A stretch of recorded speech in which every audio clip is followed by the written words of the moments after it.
I'm back with Stephen Halbrook and Wisconsin Sheriff David Clarke, who this week warned that enforcing any gun laws that would deprive Americans of the right to bear arms could lead to a second American Revolution. Sheriff, you've been very vocal, and by the way, I absolutely agree with you. If you wait for 911, then shame on you. You've got to arm yourself and defend yourself once you educate yourself.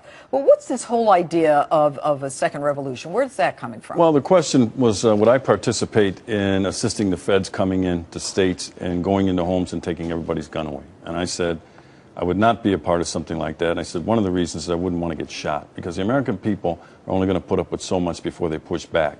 And I said, if the feds tried to do that, disarm this country, I said, you would see an uprising and maybe a version of the second American Revolution because of that. Just read the Declaration of Independence. It's right in there. So it was talking about the feds coming in and going into homes.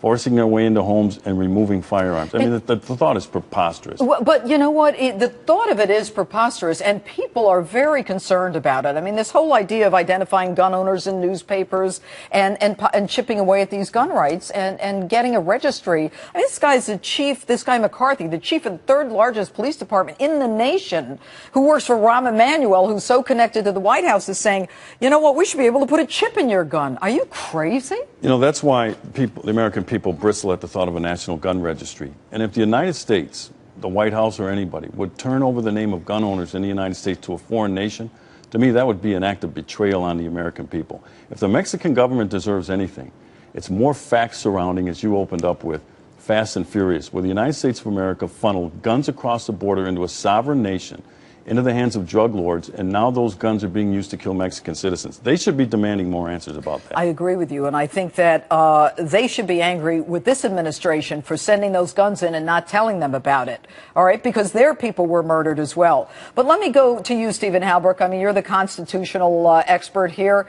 In Mexico, lawmakers are actually considering asking the United States to provide a registry of all gun owners in the border states, California, New Mexico, Arizona, and Texas. Their reasoning is claiming that it'll make tracing guns used in violent crimes easier. Talk to me. Registration is prohibited by U.S. law. It's been for a long time. Our first law prohibiting registration was passed right before World War II because we saw the experience of Nazi Germany, Soviet Russia. Registration means confiscation. The Firearms Owners Protection Act, signed by President Reagan, prohibits registration. The background check system prohibits it because we don't want a system in our country where all the citizens their names and identities are given to the government. And can you imagine turning this over to the Mexicans? You've already got members of the Mexican police and military selling their guns to drug traffickers.